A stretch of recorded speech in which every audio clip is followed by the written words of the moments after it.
far as future events goes in this thing, we're never done.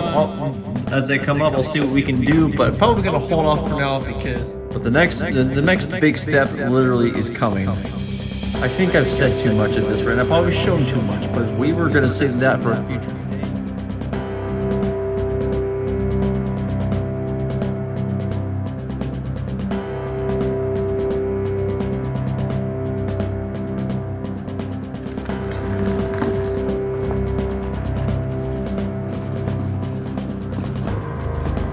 As all the work from this summer really have paid off. It's rolling. Woo! Oh boy. Okay, Dad's gonna want to take it for a spin. So yeah, throttle's on the right, brake is on the left. Oh no, there he goes! No! Oh. He's all the way down at the end of the road already. Shit. And he's around the corner already. Where are you going, Dad? Oh my God!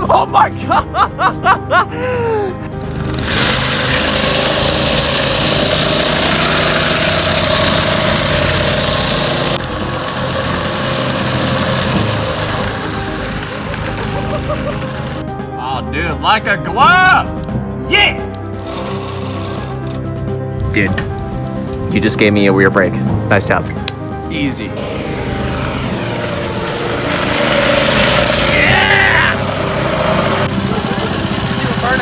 Put your feet on the ground.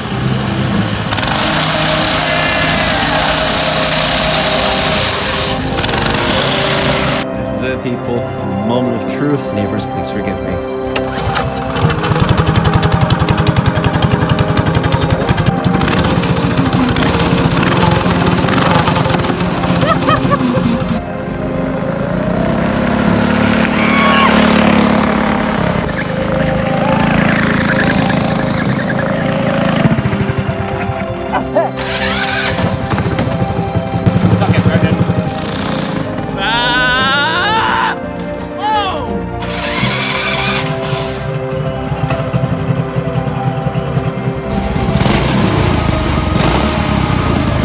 T-minus 6 minutes before we get going.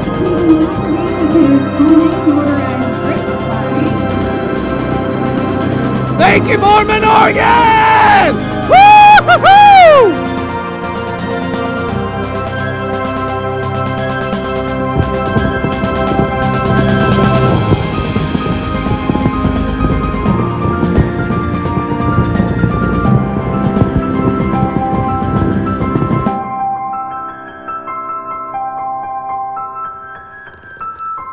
The time has come for phase 2 for the drift trike. I've said long ago that it was my dream to get a fat tire or a bigger wheel installed on the trike, and today is the day. Now, to provide a little bit of context, what you're seeing here on screen is a used Mongoose Dolomite that normally retails about $200 to $300 that I have bought for $50. I had a little bit of time to just enjoy it before I start tearing things apart, and realized since I am a junior machinist at my metal fab shop, we would save the frame because it's right over here. In the event that I want to revert back, we don't have to worry about cutting the steering tube off of that and trying to strap it on there. No, that we don't have to worry about that. And my first thought was, well, let's see if we can shove this fork into that steering tube. The tough part of it is this fork diameter. This fits a 1-inch fork diameter. That's 1 1/8 inches. So these two parts are not compatible. We need to sadly cut this off and then weld something new. So that's where that piece comes in. I took some measurements and I machined this piece here that you see on screen right now, and out of 1045 cold drawn round rod, and it should be plenty strong to hold up to the forces here, or hold to the wheel, hold up to the trike. And the best part, the decent part of it is it's a solid axle frame. We need to go ahead and get started getting this all situated. Now, the only concern I have is when I go to weld on this is going to want to warp and shape just like this did. We're probably going to have to beat this back into place, but I'm going to have my boss at work help me with that. My main focus for now is to take this apart, cut the steering tube off, get this lined up and mocked up in place, and tack it in, leave it at that. So before I begin though, my only concern that I see with this is how the rake is going to sit after if I keep it consistent. We are looking at something along the lines of that if we keep the rake, and it's going to want to walk a little bit, which we could allow, or if we want something more stable, we can increase the rake, but the problem with that is my arm's gonna be really high up in the air. So I will see what I can do. Realize that might be an issue now that I'm seeing this. So I might actually have to redesign the whole neck now that I'm looking at this, now that I fear this. But we also need to raise this up anyway. Okay, I do need to kind of level this out, but hopefully you can see the idea. It's a little hard to see with this angle and this kind of mock-up, but once we get everything all leveled up, as long as it's not too high or slammed too low, we will we will have something like that. So let's go ahead and put in a time lapse, take it apart, and start cutting.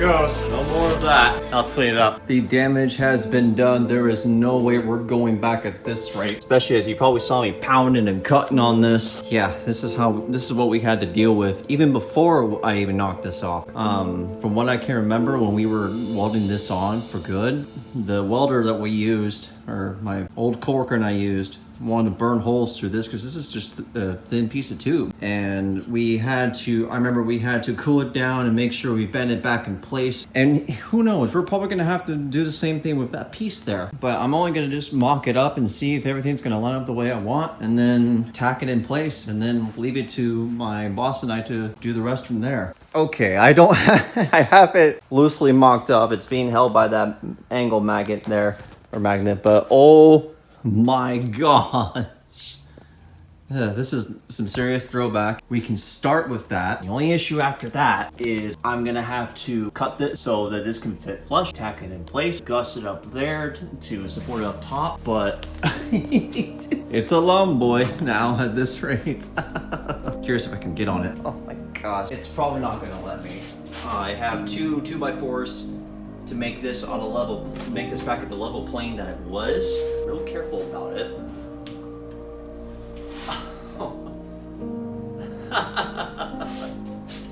We may not have to remove the foot pegs, or heck, we can even extend them out. That is crazy.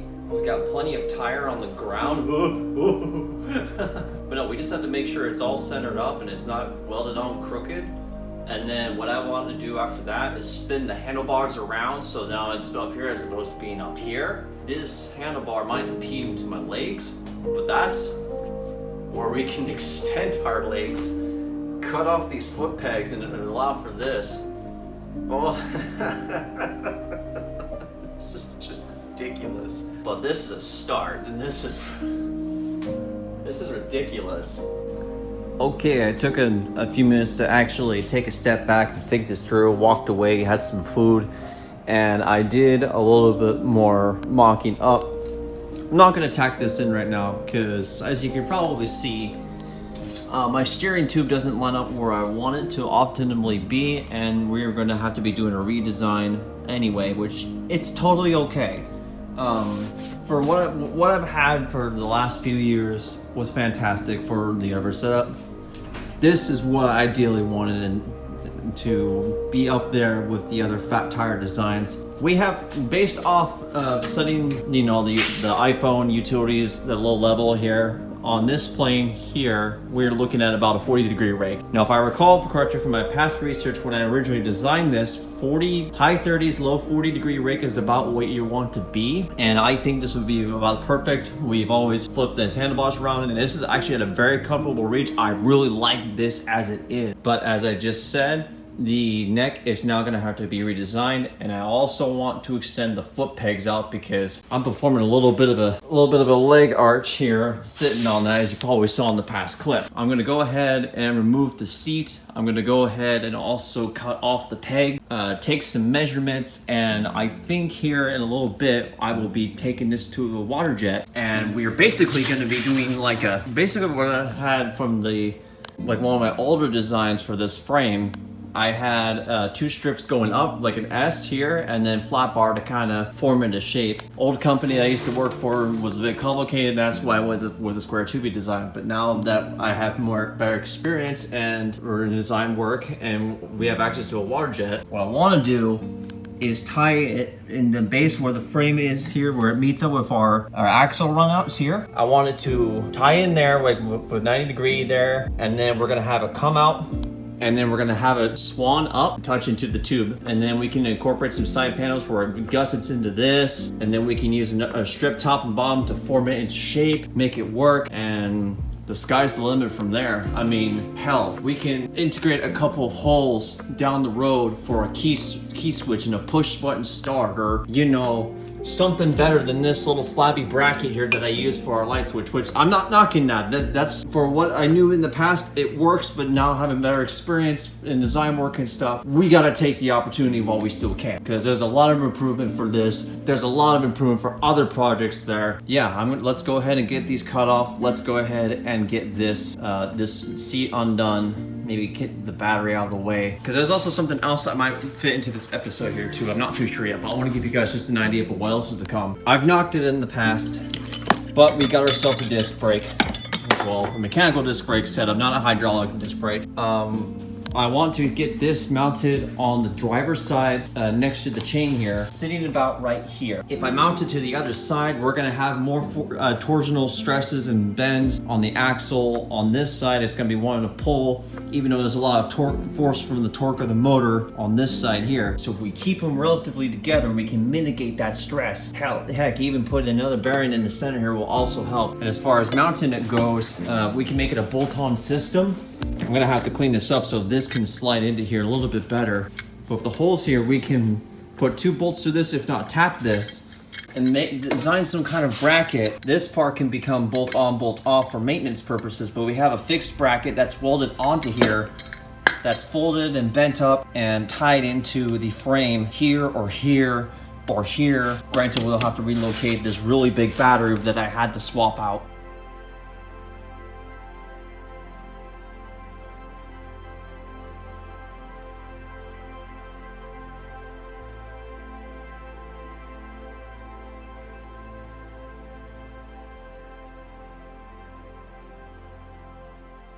But we got the the foot pegs cut off, so we now just have a straight neck up, but this is gonna get cut off down the road anyway, most likely right at the intersect point here. A lot of back weight now, so we could remove the engine, make things a little bit easier to mock things up. But I took some basic measurements from the face to the center of our steering tube, and then the overall height, and then from the face all the way out to our rake angle line. So somewhere down here, we're looking at about 41 5/8 of an inch. We're gonna be sticking to about 40 to 43 degrees of a rake, and come up with a design that scoops up and hits it there. Might do a pair of 2 so we can emulate a dual neck going up and have a couple bends going into the steering tube there. Sky's the limit, but I think I'm going to be calling this segment here. It's gonna be a big one. Literally.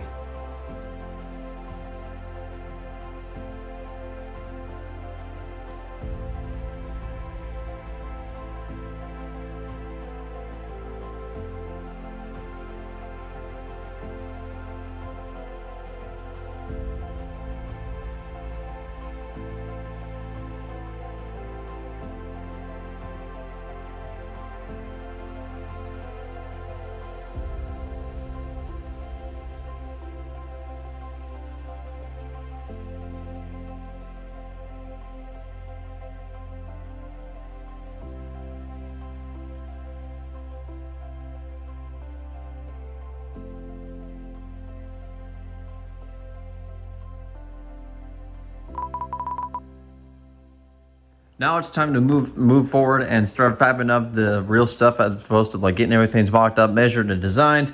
So we're gonna go ahead and start things off by dismantling this to a bare frame. Obviously, you see me do this multiple times, so we're gonna use the power of video editing to jump cut to this being stripped down to just the two wheels and the frame itself.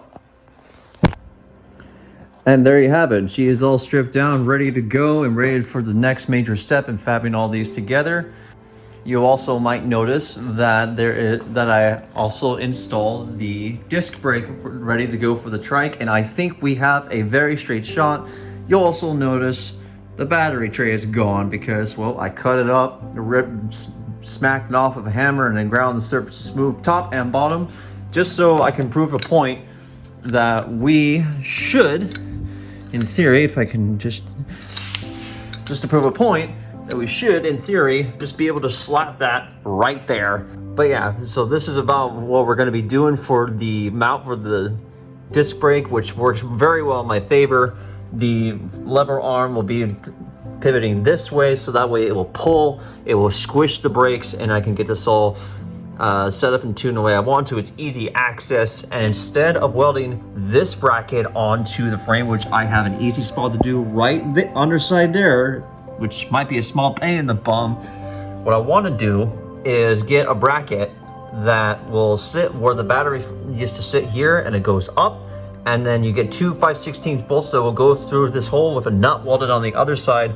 So as you tighten this down, the tip of the bolt will pinch on the back face of the brake caliper here, keeping it in place, and also keeping our in theory, this caliper bracket in place as well. So that way, when we need to go and service this, we can just loosen the two bolts. We can pull this guy out, or well, we can slide it back, pull it out, and then be good with that. But there's no worries about relocating the battery. It's not the end of the world. Again, it's a big behemoth. We can always relocate to that side. And since I've got access to a large jet and I'm improving my skills as we build this trike, I want to rebuild that battery tray. I'm sorry, I've spent a good hour here taking this apart and actually getting way ahead of myself. But we're at this point, we are ready to just basically haul butt over to the metal fab shop and get this fat tire net conversion on ahead of time. So let's get to it.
Yes.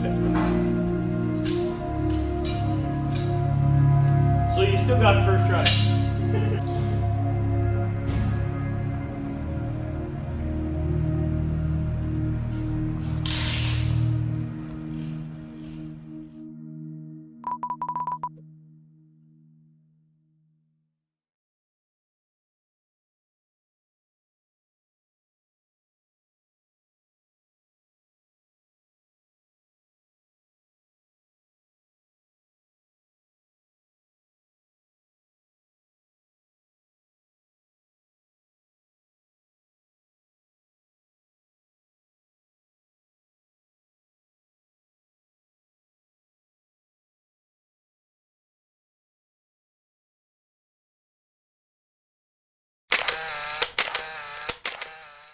Pause. You might be thinking, why this sudden jump in the year? Why did I stop? Well, just like you watching this video, I'm human too, and I had other priorities coming my way before I finished what I started. My life through 2023 had some traumatic changes since, which, if I may start from the beginning, it all started here. This point from here on was going to test my commitment through trial, perseverance, and dedication. The Jeep was our transport until it wasn't. A sudden knock in the motor changed everything, and by April, we had no choice to pull it apart, which is when we found out the truth. Cylinder 5 had a broken piston skirt, the cam bearings were shot, the timing chain was worn out, broken piston rings, and our main crank seal was completely destroyed. There was no saving the motor as it was. It had to be rebuilt from the ground up. But before we can even start, life had other plans. In June of 2023, I had to say goodbye to my grandpa Douglas, a man whose presence felt unshakable until he was gone. Weeks later, another loss. Odie, our last veteran dog, 15 years by our side, and in an instant, the house felt quieter. But fortunately, days later, the Jeep parts finally arrived back from the machine shop, but I couldn't bring myself to touch them. For months, the project sat, the parts waiting, the Jeep silent, and me, I'm just trying to hold it together. It wasn't until September 3rd that we finally picked up the tools again. Piece by piece, the motor came back to life, and by the 16th, it was in the car. But then, another loss. My Grandma Mary. The weight of it all pressed down. Before I could process it, we were saying goodbye. Her memorial in October was another wound on an already heavy heart. And then, Chloe. She wasn't just a pet. She was my anchor. The one who comforted me when nothing else could. She had been with me for 15 years. Through my highest moments and my darkest lows. I raised her like she was my own kid. And now, she's gone. Everything hurt. The house felt empty. I felt empty. But, let alone on October 8th, light finally broke through the darkness.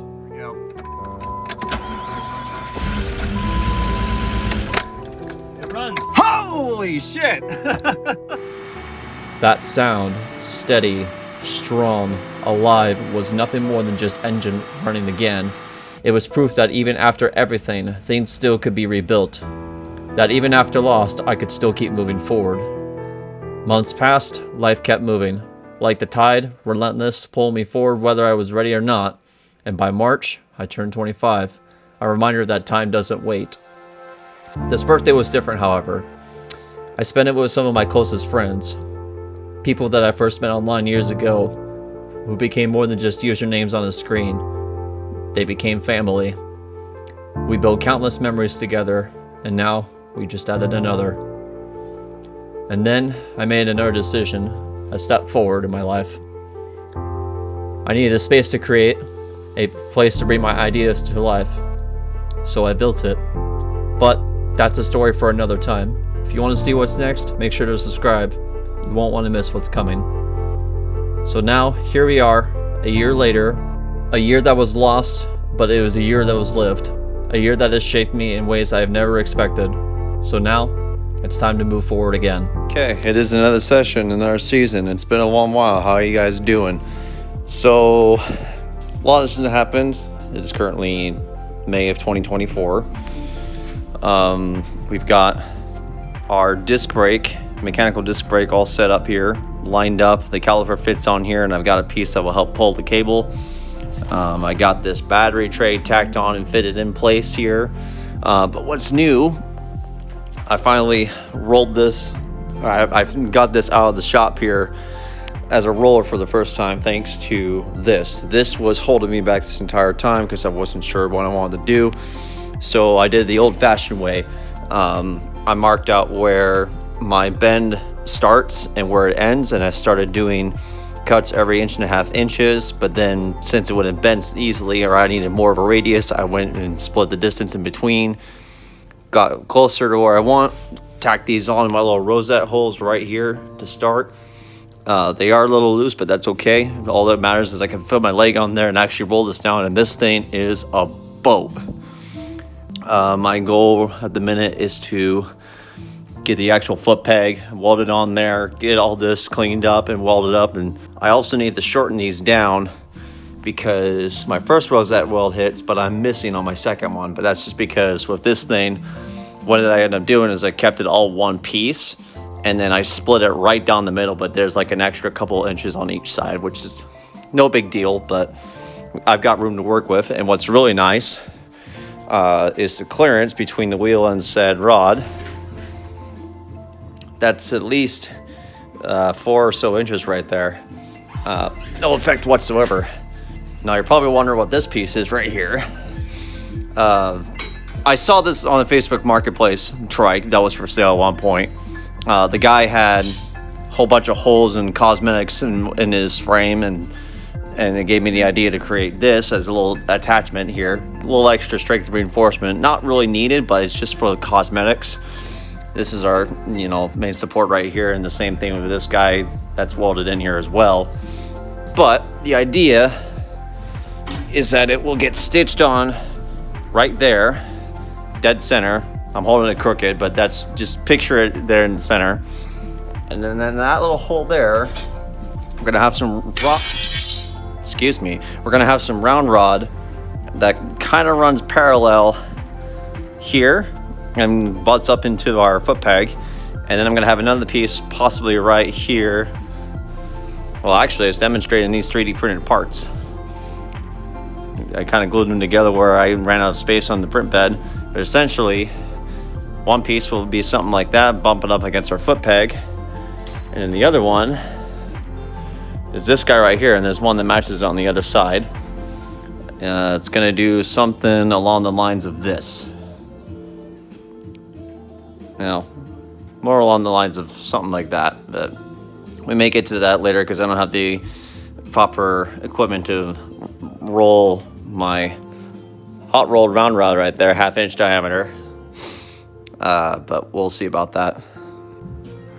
Okay, another update. Was that hole so now on the shaft? A little bit of a, doesn't fit all the way because there's a weld right here, but I think I'm just gonna leave that as is. Might find a way to get that filled up with weld to tie everything in, make it strong. But as far as everything goes, there'll be a rosette, and a rosette, and same thing for the other side. We'll have all our round rods tiny, everything in. We'll have this welded up. Gotta get our foot peg. But as far as clearance, still no problem. And I know they're sagging down right now, but this, either way, it'll show me that it's still good. So now I gotta tear this whole thing apart, unfortunately. So after I'm done welding, actually, no, I can leave it just simple, but essentially, as soon as this is all welded up with the new foot peg on there, I'm gonna have to tear this apart so I can have this sitting flat. I can have the frame sitting flat, and I use cheater, a couple pieces of square tubing to kind of make things semi-level. Yes, I know I could also, set it up here and then get a level and tack it on, but I don't fancy doing that. I'm a lazy man, so I come up with other ideas. Anyway, so I'll catch you in the next clip.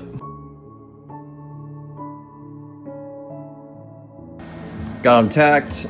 I have these boards just to simulate where they're gonna be. So these aren't final. But my leg is almost spanned out the entire way. I'm 6'2", and this actually feels uncomfortable right now. I almost could also bring it in, but I don't want to ram into the wheel, so I wanted to hold this bend radius where it is. I kind of like where it is. But if I want to be comfortable, I'm thinking right about there is where I need to be with that little bit of a bend leg. So I need to mark out where that is, slice it off, and then re-tack our pieces back on there just to see how that looks.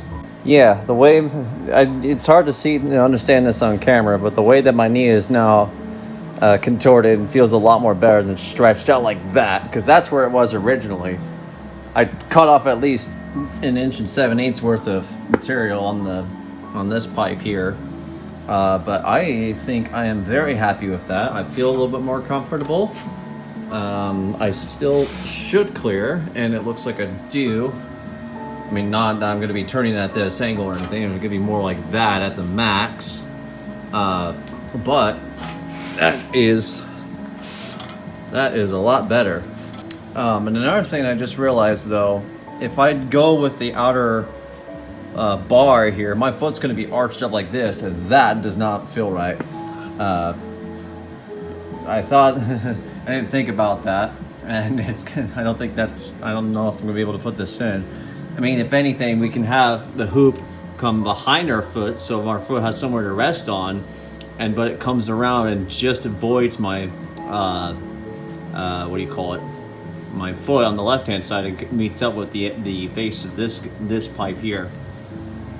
But we'll see though. Okay, got the first one all welded up. I guess is the only downside of doing it the pipe cut method is that you have to fill everything back in and shape it. But you know what? It's a learning experience for me. I ain't gonna complain or anything. A couple of them I went a little astray from my cuts, so that's why you probably see a couple of stops or just little extra welds or what have you.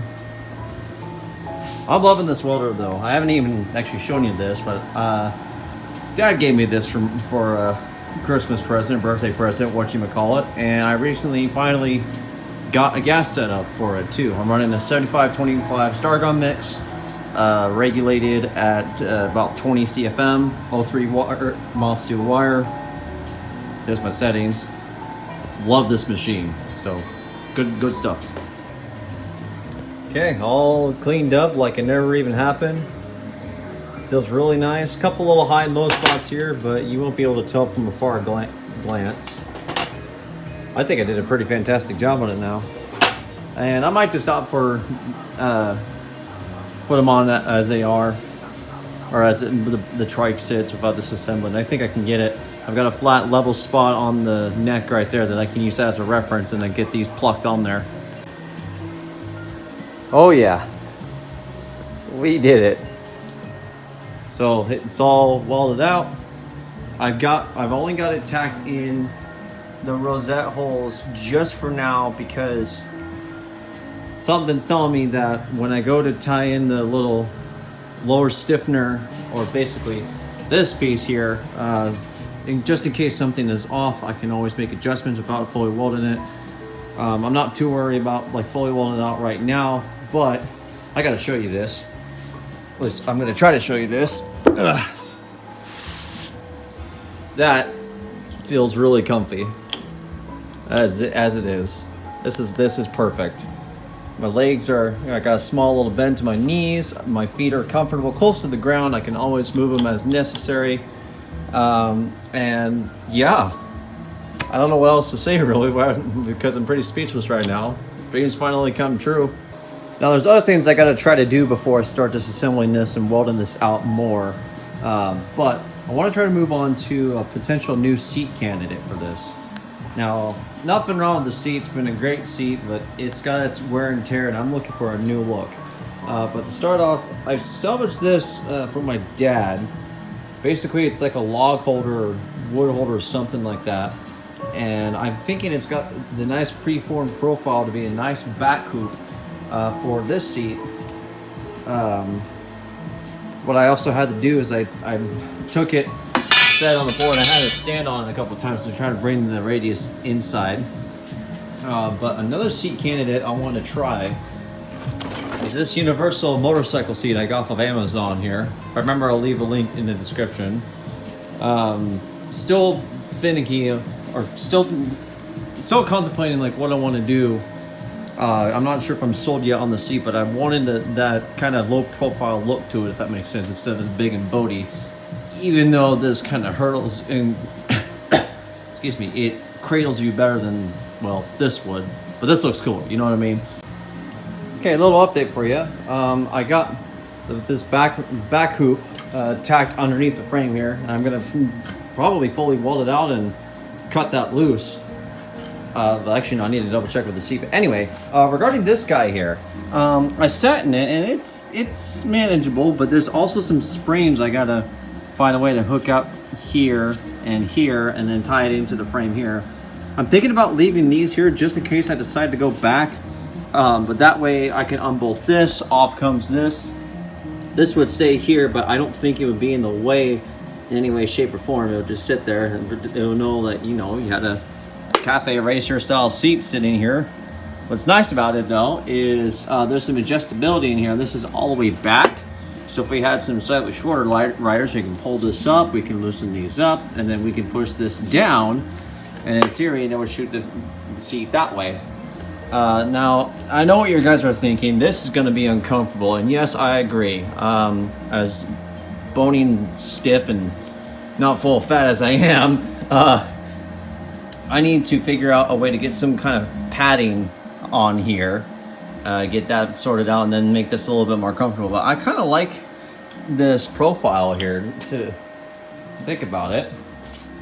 When you look back, and you know, it kind of fits in, and if anything, we can have another tie-in from the back of the seat up, so now that way it's fully supported and it won't have any spring. But I kind of want to try to keep the spring back. Oh yes, and in case if anybody was wondering, yes, the old seat fits on there. Just had to make some clearance. Basically, I had to poly the snot out of that spot where that bracket piece was hitting. So now I can fully weld all that out. Another one for you. Well, I've fully welded out this guy on there, so this guy's pretty helper stout now. I went ahead and tacked this piece on here. So we got a tack here, we got a tack there, and then we got just one stitch on the other side, and then a stitch right in there, and the same thing on the other side there, just to hold it in place for now. I ain't gonna weld. I could weld the other ones on, but as I mentioned before, I want to make sure everything is kind of mocked up first before, you know, jumping the gun on a couple of things. Like I probably did with this, but I didn't want this to go anywhere. Worst comes to worst, we get in there with a skinny one, and then likewise on the other side, pull it off, clean it up, start over. So no big deal.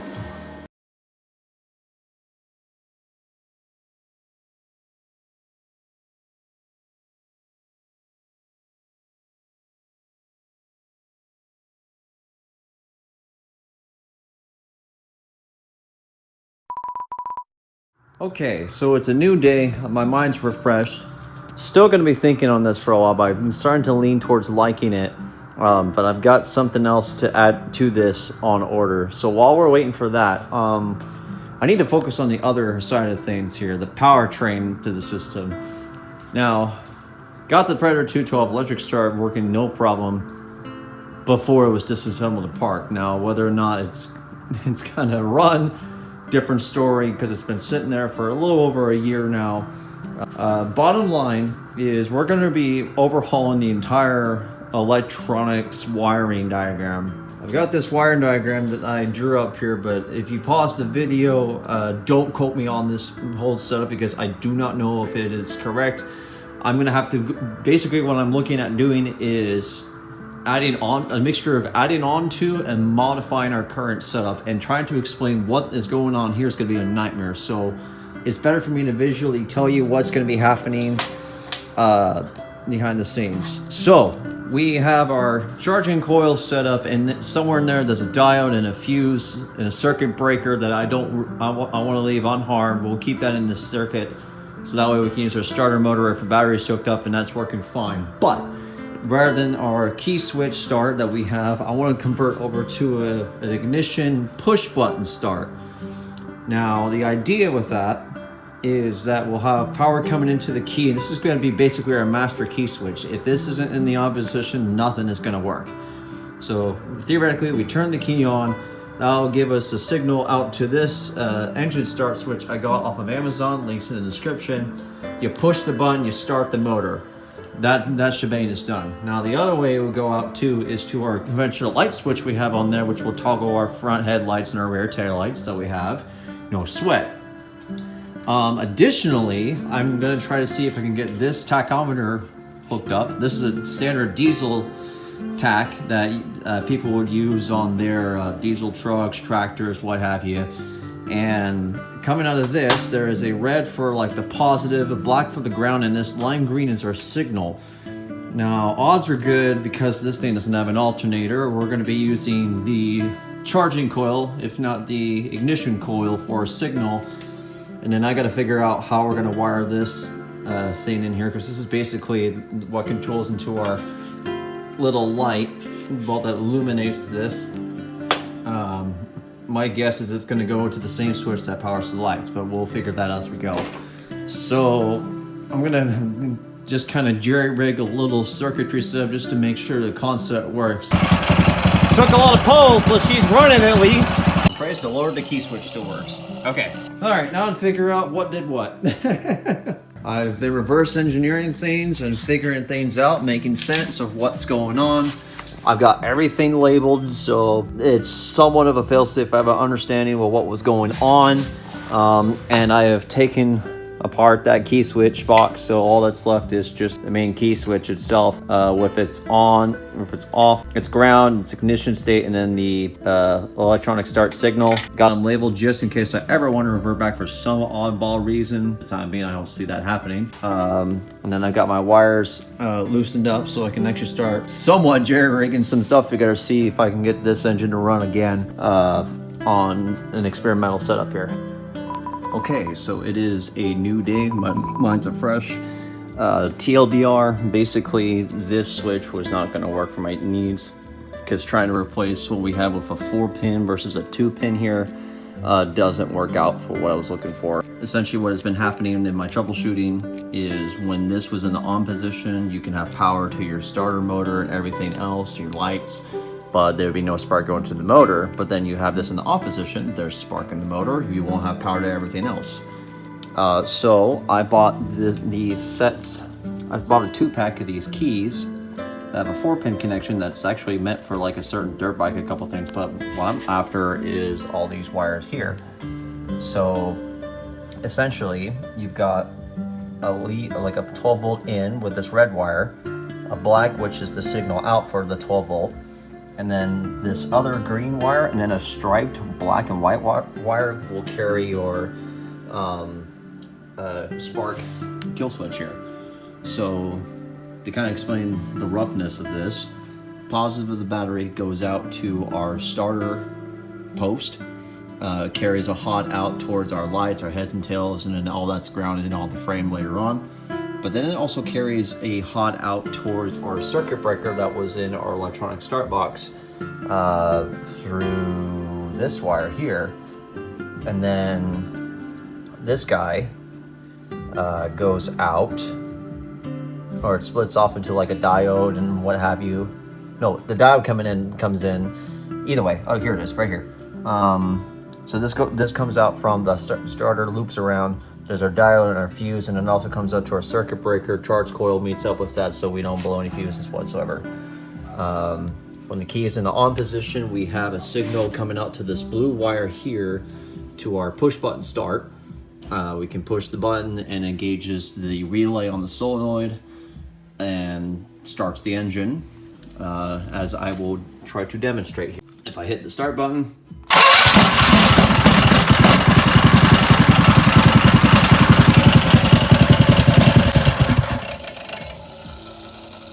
this concept works.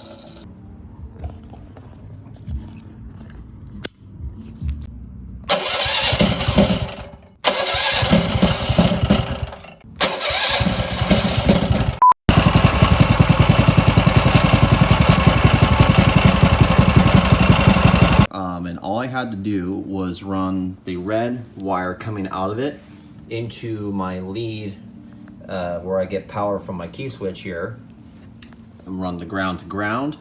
And then our signal wire is actually from our charging coil here. Now, I don't know if what it was reading was 100% accurate, but I just wanted to see and prove and make sure that it was going to work before I even bothered trying to fine tune things to get everything set up the way I want. But seeing that though was, I love it. Now there is one more wire that I can use out here for a light bulb or just a little light, but I might have shortened out the light and testing it. I don't know yet. There is a replacement bulb I can put in there, but at the same time, I might not even bother. But this is some really cool, promising stuff. That now I can finish any wires I don't have labeled. I can label it and actually pack most of this up. I just want to do this as a conceptual, just to make sure what I want to do is going to make sense and actually works.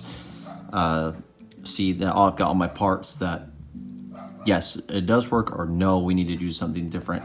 Because now I can start designing and 3D printing a gauge cluster that I want to put on the front neck of this, my CAD software. So yeah, party on.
Just like back in the day.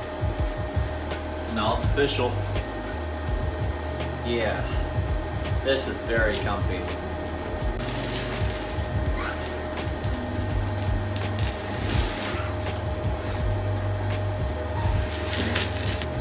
Chain guard or headlight mounts or cluster and our taillight mounts.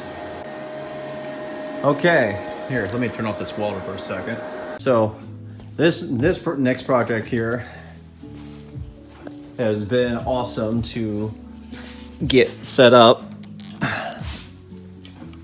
Saw just a highlight of it getting printed. But basically, this is my gauge cluster that we're gonna have up front for our front controls.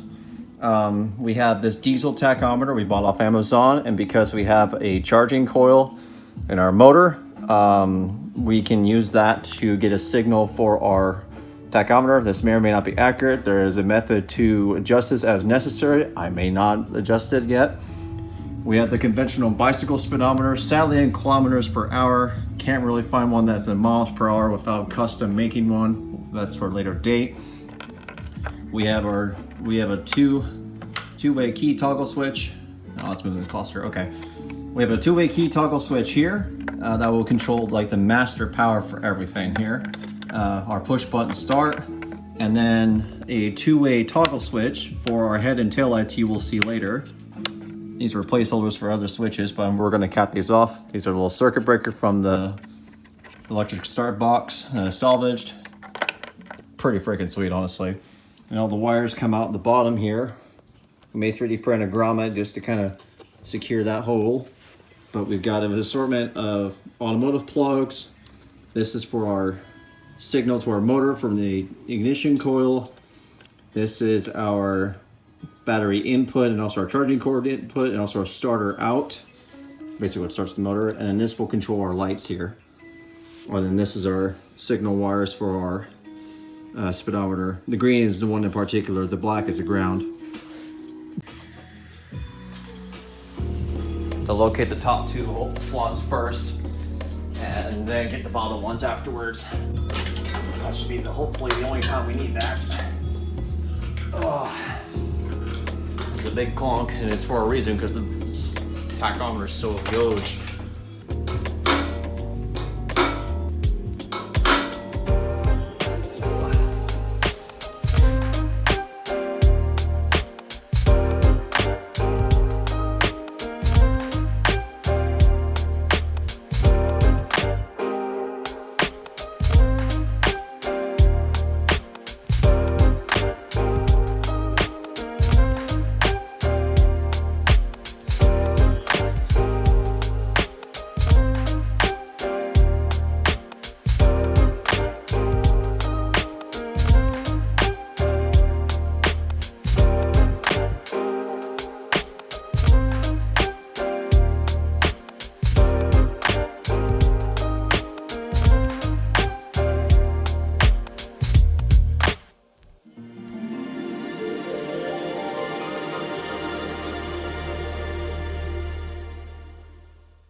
Poles line up. Now, keep in mind that the gauge cluster is loosely mounted carriage, so there's a little bit of slop here, but that's okay.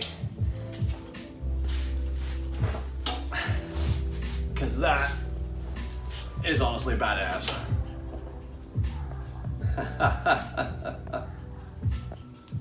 Should have added little indicators. That's okay. That is the ideal height and everything. That is perfect.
So that was kind of the, we'll just say, one of the bigger headaches trying to figure out here. The taillight mounts were pretty much easy, just a little weld on bracket, but the front, I wasn't sure what I wanted to do regarding trying to get these headlights mounted the way I wanted to, because, you know, I've tried different positionings. I tried them up there, which I think was one of the runner-ups. I also thought here is an honorable mention. Down here is stupid, and anywhere else is a no. But I want it somewhere reasonable to where I can have some adjustability to pass our fat tire, and we have that with this. So with our bracket, we have just a little bit, like 20 degrees of up and down. This bracket that this is mounted to can swivel in this direction, and then of course our headlamp can point up or down with that axis. So it's kind of like a 3-axis system. And then wonderful part of it is this factory length of cable that they gave me is just enough. So you got the picture that this is running through the middle of this, but it's just enough to meet up with all the other wires here, which works awesome in my favor, because somewhere right here is going to be a hole for my wires to sneak through down into all the wiring and all that crazy stuff. And just to show you the somewhat full effect now that everything's pretty much in place. Off camera, I also got this set back on here just to test out the rear mechanical brake. It kind of works for what I have set up. Excuse me, it's my phone text. I have a little piece of 1/8 inch welded up here to catch our brake cable housing, and all the slack is picked up in the set screw here to pull on our lever. And then I got a return spring that I'm going to fit on this where it pivots here, and there's a nut on the underside here that's where the return spring catches, but it's just enough to engage the brake. Won't do it right now because it won't return very well, but that is more than ideal. I mean, this is about where my head is right here at this height. I mean, I can see over perfectly here. I can look down. The light's reflecting in the, because of the garage door behind me, so sorry about that. I can look down. I can see my tachometer. I can see my engine revs, my somewhat speed, even though this is in kilometers an hour. I've got my key switch, a push button start. I can activate my lights in 2 different modes. You'll see this later, but the lights are like a set of 2, or like there's 2 modes on them. The ring on the outside is a blue ring, and then the center light is white. And what I have it set up for my testing, when I point up, this should be white light, and then when I point down, that should be blue light only. And then our taillights will be on for both phases, thanks to this wire setup I have here. This goes to our 2-way switch, and then I have 2 diodes here, and to our 3rd plug right here. All that fun stuff. That hurt to do, but being that it's only going to be 2 holes, it shouldn't be any weakening structural integrity, and also considering we have all this other stuff here. But the cluster box sits here. The wires are going to shoot through this hole, come all the way down on the inside of the neck, and exit out this side right here, so that they can do their thing, jump over this little segment, and then ring it on here. Battery sits right here, so that will work out in our favor. And then we can run our some sleeves, or just pieces of little round tubing along this and up to where our engine components and wire and stuff are there, and also the same thing for our rear taillights. As far as one of those goes, if I'm going to do it over here, I'm going to have a couple sleeves to help route the wiring so that it goes under and basically meets up right here. So that's the wiring. The electrical's taken care of. As far as the mechanicals, similar concept, but we're not going into the neck. We're going to be exposed on the outside with 2 little bits of square tubing. Just a couple of them, not a lot of heat on this neck. They will be alongside. Bottom line, we're going to put a couple here, maybe put a couple here, and then follow it on the underside. So just imagine 1 wire going on the underside of this frame up towards our throttle, which I should have enough cableage to engage on our throttle. If not, I'll figure something out. And then we'll have another one branch off onto this part of our frame to catch on to where our brake is. I think I've done all the mock-up work I need to now, and now I just gotta, unfortunately, disassemble everything and get this ready on our table. Things first is I need to get the ground bolt out of the under here. Basically, we're gonna weld this on the back side just like that. A couple little spot welds with this nut is bolted in place, so we just have like a ground stud sticking out. That'll be our ground for all of our internal components on our gauge cluster.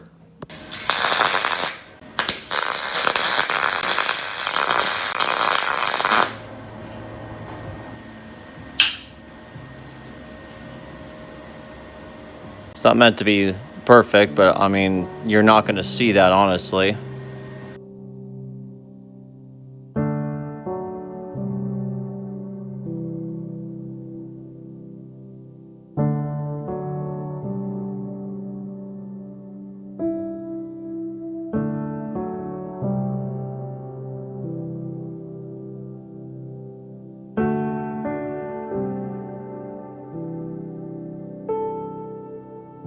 But let's see now if all the additions, I can lift this up on our welding table.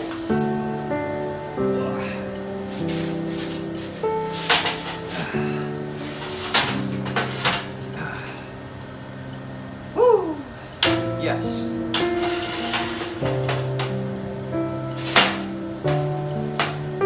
Fits on there rather nicely. Wasn't that heavy, maybe about 50, 60 pounds or so. Kind of curious to see how much this thing weighs. But I mean, I don't have the means to do it. At this point in time, we are in the final stages before powder coat, knowing that everything was mocked up and basically ready to work. We can now finally weld all of our major components together. There's going to be some grinding down of welds. There's going to be some weld prep. There's going to be some welding. Pretty much the whole bunch of ball wax here. This is basically the final step before everything is checked off. This guy I'm gonna have to save for last because this is the most critical part, and I want to try not to get too much heat in this area just yet. But I'm gonna have to do this in segments because that is a big gap to build. Let's say maybe about 1/4 of an inch, 3/16 of an inch at the peak. These sides I'm not too worried about, and it's like this on the other side. And the bottom we have easy contact. But you notice, of course, we have our thin wall from our machine piece.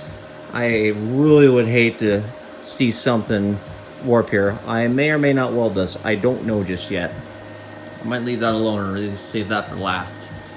I don't know. But bottom line, we're gonna have to come out and basically do a little spot welds at a time, let it cool to the touch, rinse and repeat until all this is covered. It's not an exciting endeavor. It's probably one of those things I'm going to save the best for last, but hopefully we can get this done right.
Woo. You know, for being that far away, that one wasn't too bad. Gonna have to do a couple welds on the underside, but I ain't doing overhead like that. Screw that.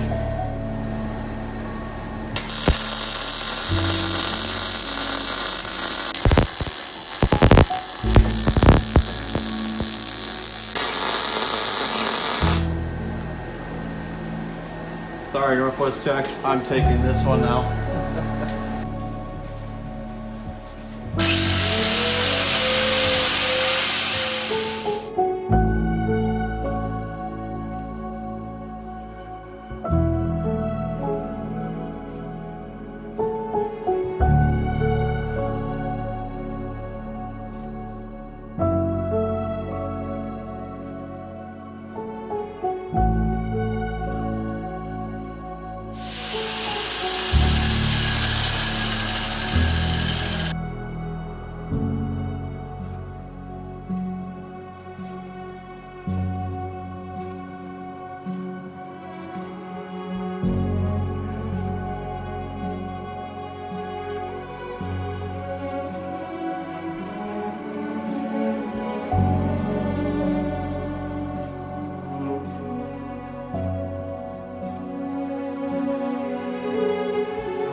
Okay, I think I'm at a point where I'm ready to flip this thing over, get all the underneath welds.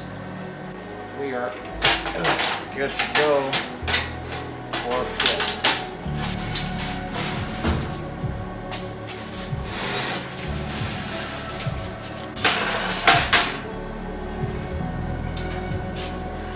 Come on. Uh-oh. Good. Rotate. There we go.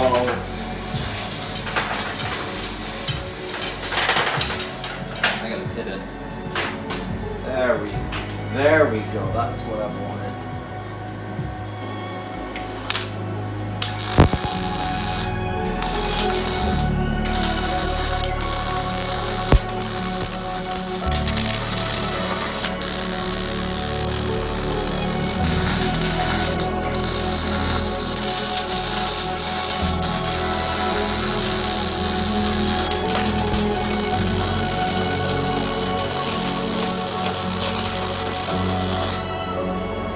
Hard in pain.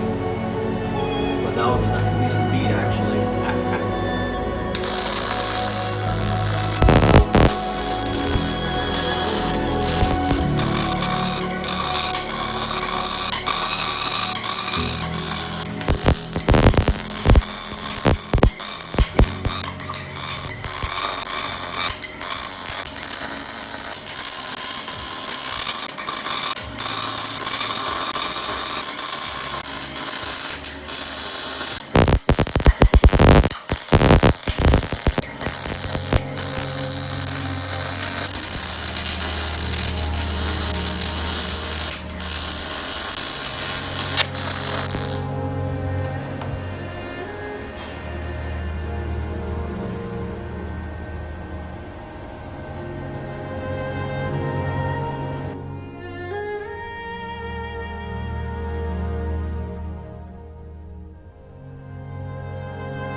Okay, so all of the main welding of this frame is done except for that steering tube, the best for last.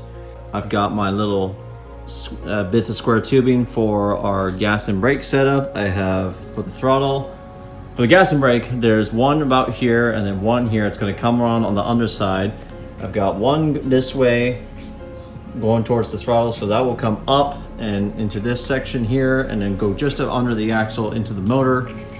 And of course, then we got this tube that will hurtle over, sneak in here, and then plop into our bracket where our disc brake is right here. But that aside, got plenty of hoops for wiring here. I marked out every ½ an inch starting from our weld, and we're just basically going to spot weld this all the way around and try to get the underside at the same time, little spot welds at a time. Let that cool, let's say for about maybe 20-30 minutes, come back out and just keep spot welding until we have a nice clean filled in surface. Now as far as filling these in, the bottom easy, except our bearing rides right here, so we have to be careful about the amount of heat we put in right here. The sides are the least of my concern because of the gap we have here, about 1/16 of an inch maximum. This top one is the one I'm the most concerned about here. We're just gonna have to do what we can basically to get the job done. Okay. First pass.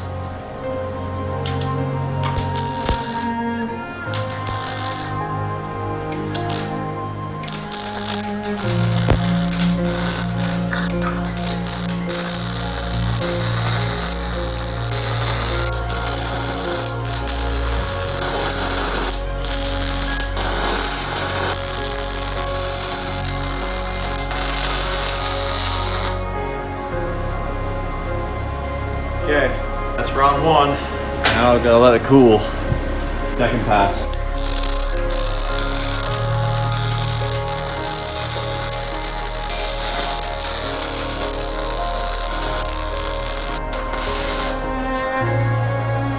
Third pass.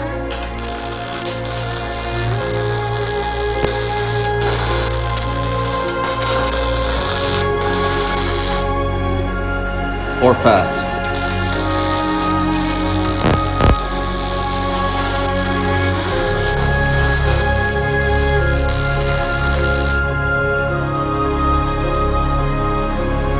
Fifth and maybe final pass.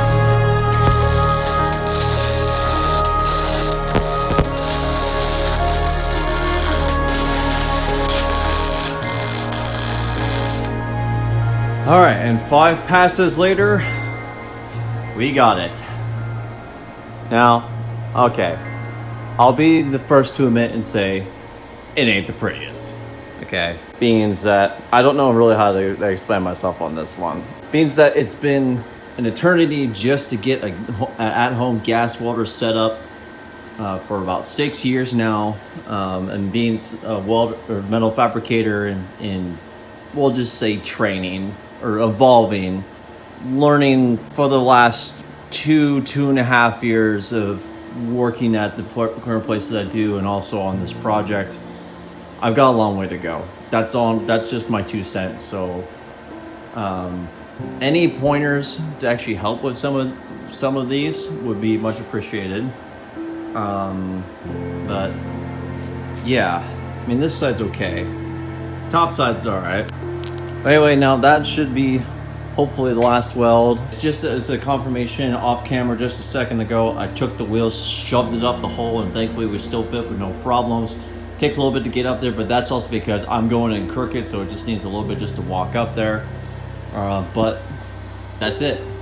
This frame is fully welded out and ready to be shipped out to powder coating tomorrow and get in queue to hopefully get painted by, well, the 4th of July. Okay, I don't know how I did it, but I just did it. Basically, I decided, you know what would happen if I hit a poly wheel up against it, and I was able to blend it. I added a couple more very fast stitch welds, trying to not overheat this. Ground that down to the best of my ability, and I'm at a point where I have to leave it. Otherwise, if I keep impulse deciding, I'm just gonna I may risk making things worse. It's just better just to leave it as is, and then all good. This side actually didn't turn out too bad. What I'm actually thankful for is this now looks a little bit better blended. Could be a little bit better. And again, I could be spending time just putting in little spots, grinding flush, but then I don't want to keep heating this thing up more than it should. Now basically it's just a matter of loading this into the truck and then letting it cool overnight, and then tomorrow morning deliver it to powder coat.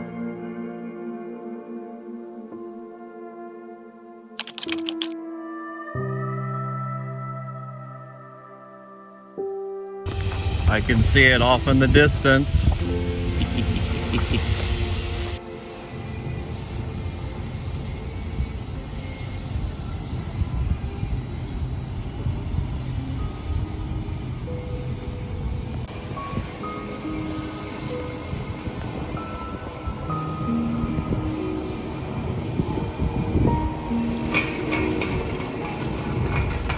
said you want to go fixture side. Oh, yes. Something we have to pay. Yep. Just check out the color, make sure you like it.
All right, it is a semi-final stretch, but now we're going to take care of the most challenging aspect of this, which is a new wiring harness.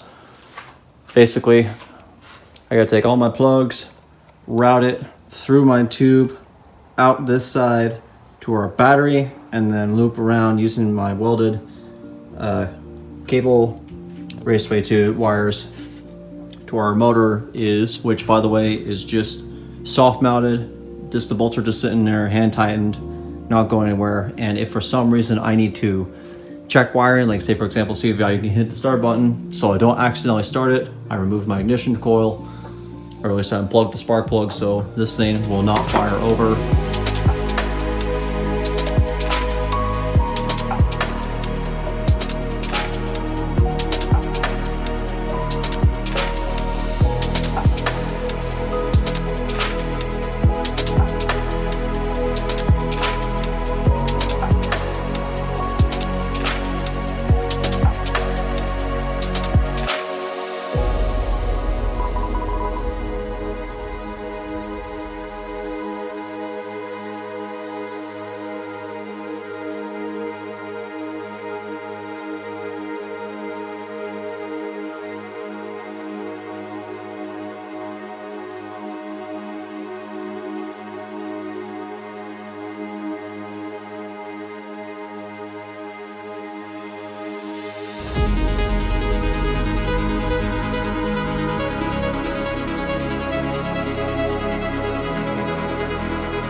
All right, yet it is another day.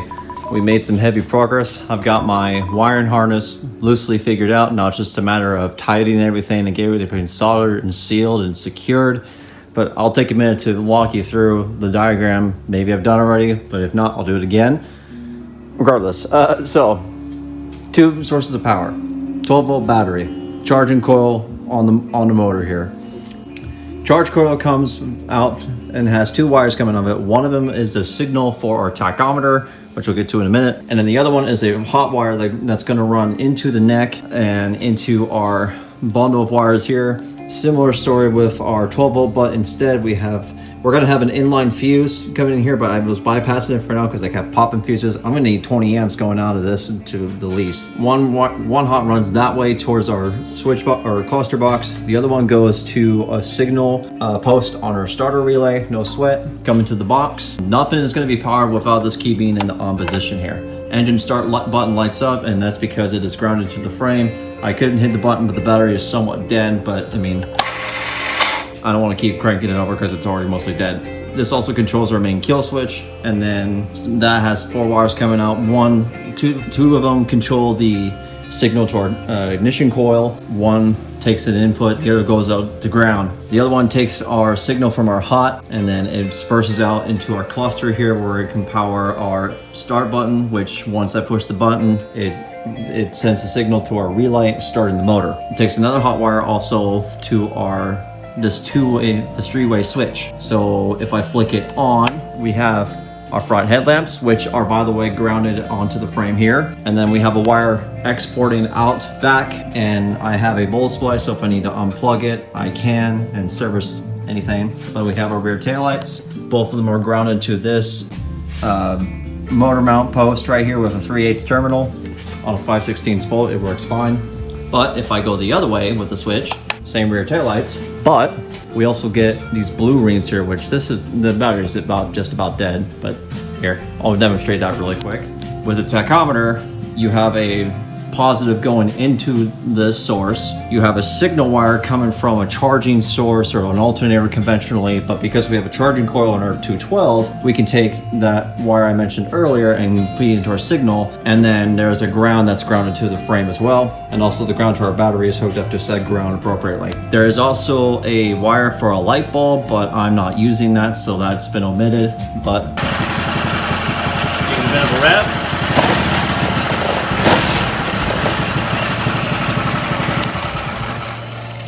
But we don't need to run this motor more than it needs to. I'm going to check and maybe change the oil if necessary. We need to get some gas in here soon, but I've been doing test fires once in a good while just to see if everything's working correctly, make sure I had no faults or mishaps. The only thing I had to really fix was the direction or the hots going in. I had my battery hooked up to the one with the dial on the original switch box, but I think it's supposed to go from the charge coil hot. That's been fixed. Other than that, everything's been working great. So now it's just a matter of having to fight all these wires into that hole and come up that hole. The tough part of it is I screwed up. On this design, I have a solid shaft that connects our 2 foot pegs here, okay? And in here, there's little room to work with. So I've tried feeding a bicycle cable on a wire and just kind of snaking it through. I got one time, but it's tricky. So instead, what I'm going to try,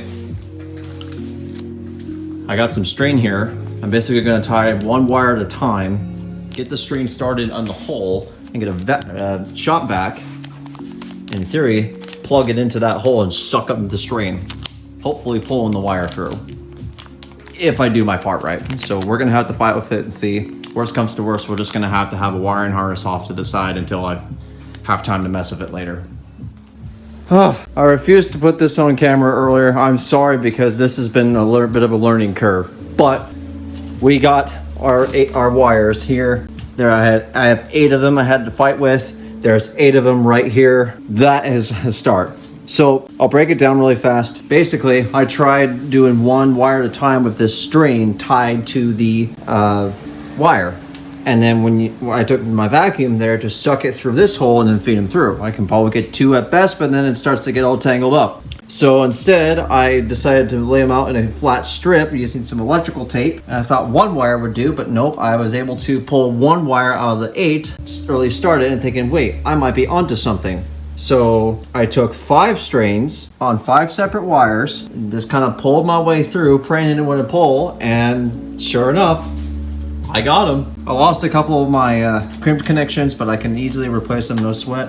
That was the hard part. The other hard part is obviously getting all this cable caboodle into that neck, but I can feed these in here a little bit easier. Oh, now it's just a matter of just getting everything through and tidying things up.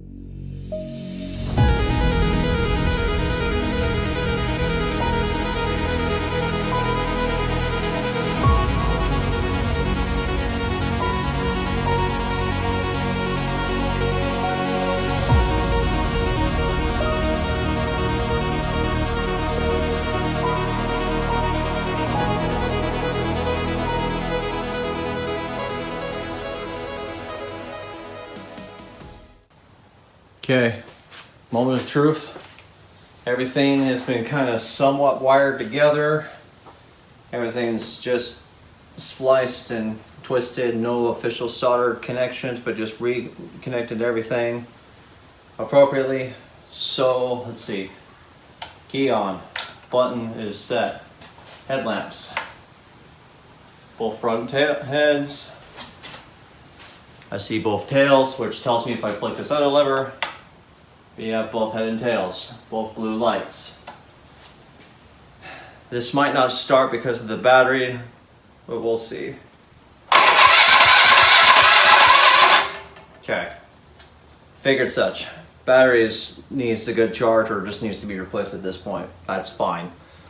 But what I'm more concerned about though is when I go to manually pull start this, well, I see a tachometer. Yep.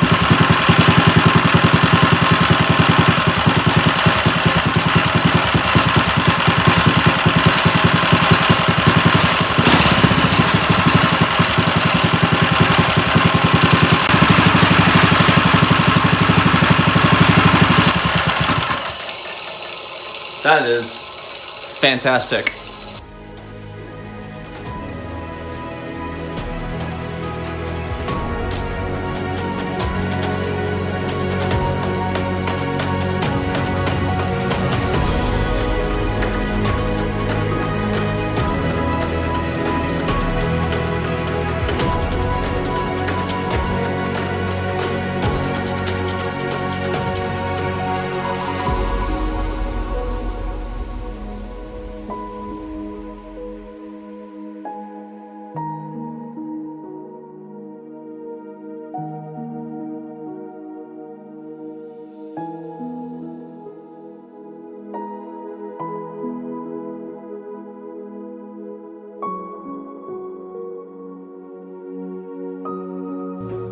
All right, that is another major thing ticked off the list, and I couldn't have been ever so happy about how this turned out, and I'm glad I went down this route.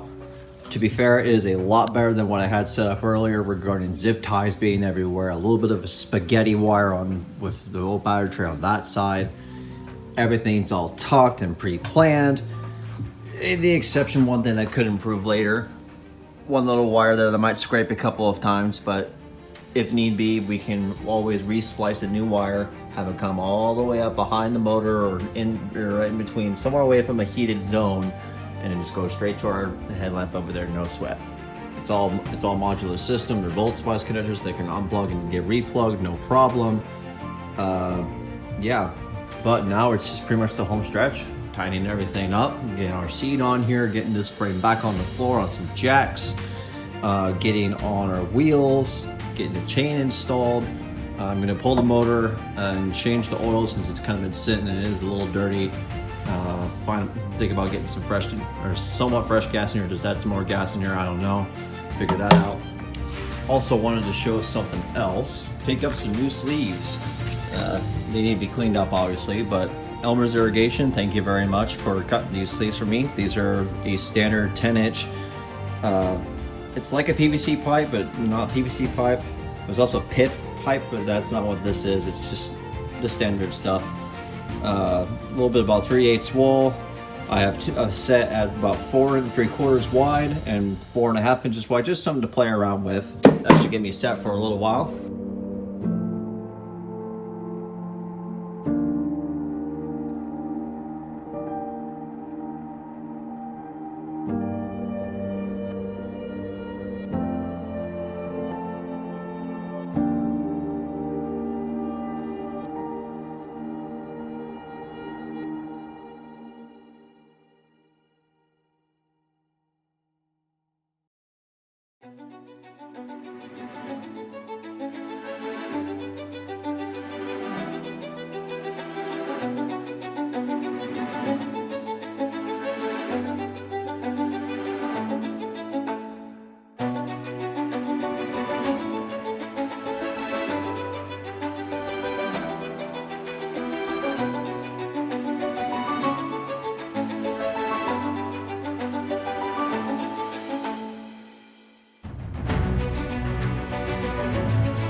All right, moment of truth. After a year and a half in the making, it comes all down to this. Come on, Bandit. And it popped the fuse. Keeps popping fuses, that's gonna be a problem. Popped another fuse, so do it the old-fashioned way. All right, here we go.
Okay, so it's been a night since it's passed. I let the motor run last night and found out that I had to get an adjustment to my throttle cable, so I got a new cable to adjust for any slack, and I thought I needed return springs, but I have them on hand if I need them, but it's returning pretty good.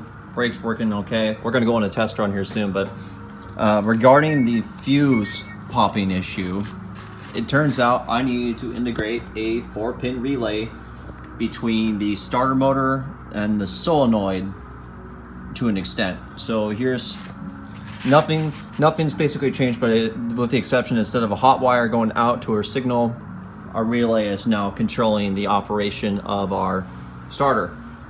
So this yellow wire basically is the lead in alongside our charge coil, 2 separate wires of course, into our cluster box that handles all the electronics, our leads to our lights, our tachometer, our push button start, etc. But the signal from that push button is now integrated into this relay here, tying in also to what I have existing. This huge red wire splits off into our 30 amp fuse, feeding into our relay input, power input basically. And then this black is ground, and then the other half of this relay is just our power to our exposed starter solenoid stud. No problem. So we just up the gauge of wire from 16 gauge to 12 gauge, no, excuse me, 14 gauge to 12 gauge.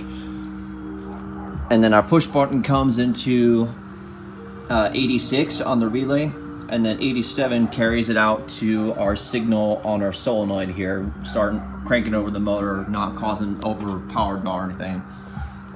The battery is weak. I'm gonna need to change it out soon or get it on a charger and just get what I can get. We're gonna need another charge coil because one's not cutting it now for what I have to do. So we turn our key on, and then if we listen, oop, hold on, we're on the top dead center, get that over, choke it, try again. A little bit of a backfire, but basically it works. It's not popping my 30 amp fuse. I probably could down it to 20, but I'm not gonna risk it. 30 amps seems to be more than enough.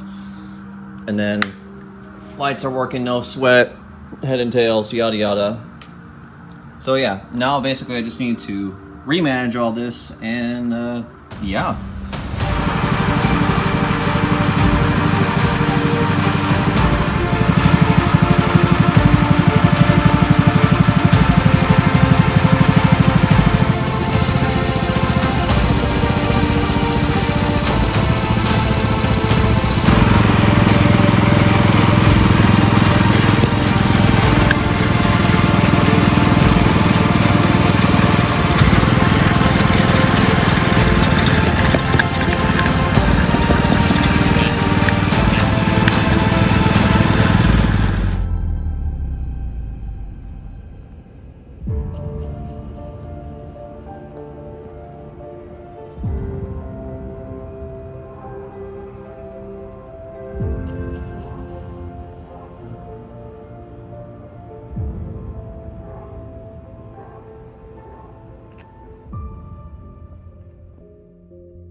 This is it.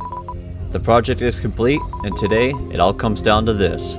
The 2024 4th of July parade in Stanfield, Oregon. Crowds, movement, and a real-world test like no other. There's uncertainty, sure, but more than that, there's excitement.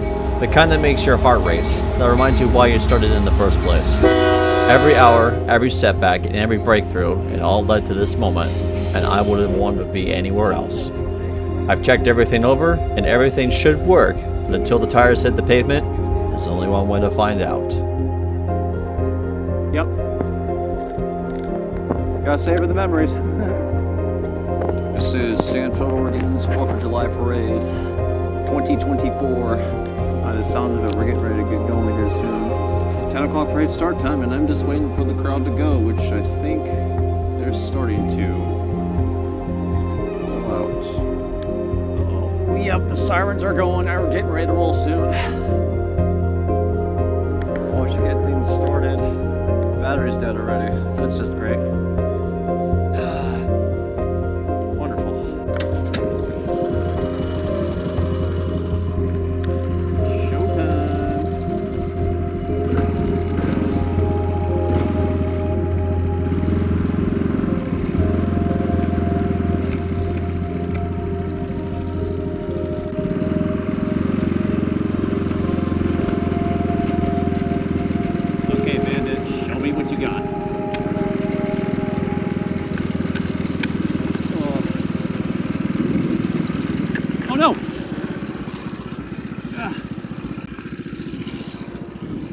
Well, we're going about a speedometer then.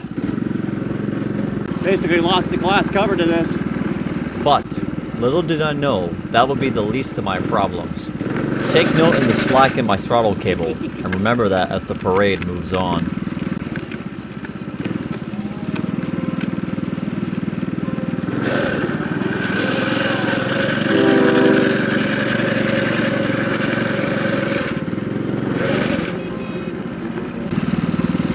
Too bad so far, Bandit. Keep it up.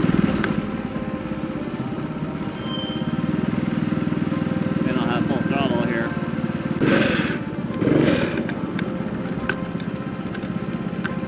Just enough to. Oh, this is great. Just enough to maybe get it spinning, and that's just it.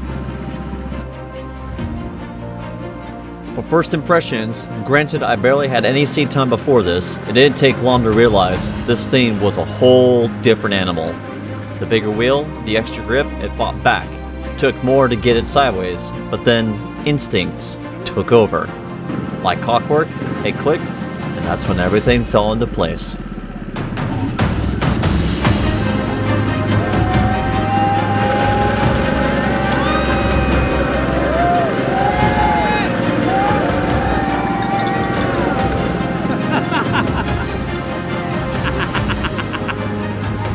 What's that? Maybe after the show.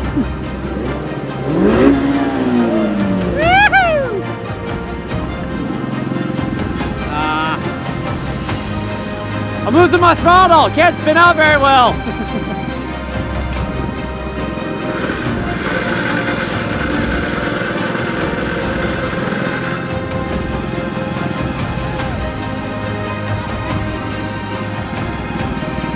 Hey, I'll race you.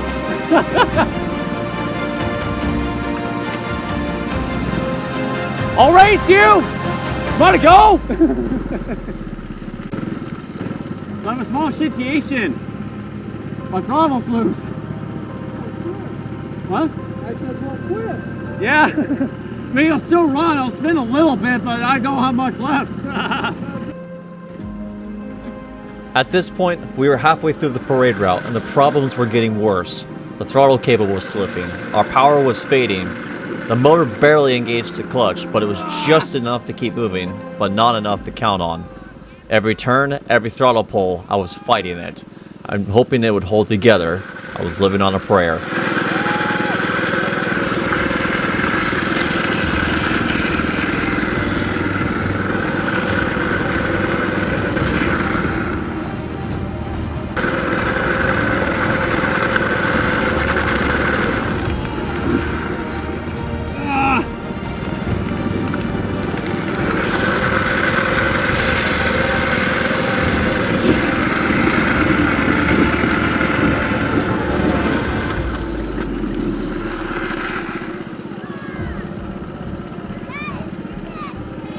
Thank you. I better get my spot back in line.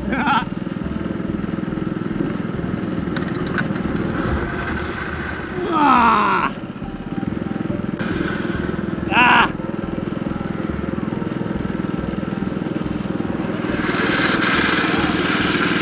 On the second to last road before the final stretch, desperation kicked in.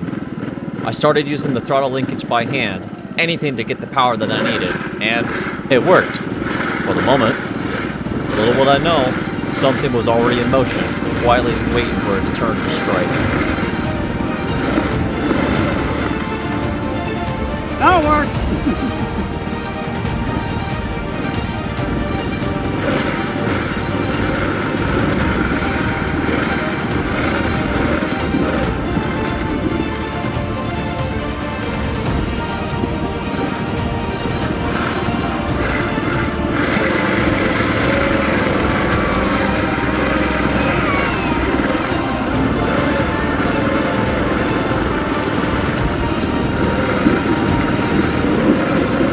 And then, disaster. Oh! Uh-oh! Uh-oh! Something happened. I think I'm out. She locked. No, I think she locked. Maybe. Wait, hold on. Watch out. Oh, no, the clutch. I think the clutch burnt up. Something seized on the shaft. Yep, come on out.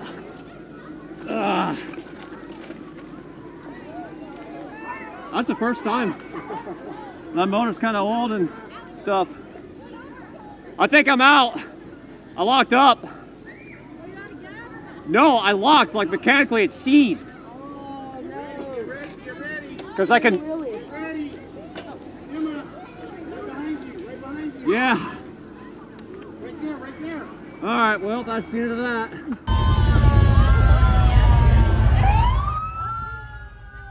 Well, it didn't end the way I wanted, but damn, it was still a blast. I learned a lot along the way, pushing myself and almost making it to the finish line. And yeah, maybe it didn't go as planned, but that's just part of the ride. The experience was worth it, and I had to thank the city of Stanfield for letting me come out and be a part of the parade. Oh, and Anton, if you're watching this someday, thanks for rescuing me back to the truck. It could have ended on a sour note, but it didn't. A simple 3D printer fix with the throttle, and after cooling off, the clutch is still kicking. I got to enjoy the 4th the way I wanted to. But this doesn't stop there. I took the Trike to more events over the summer, pushing it further, learning more, and having an absolute blast. And now, almost 2 hours into this adventure, you're still here. It's been a long road, but I couldn't have done it without you, and without the people around me who helped make this project a reality. Trust me when I say this, though, there's still more ahead. So if you want to see where this thing goes next, you know what to do.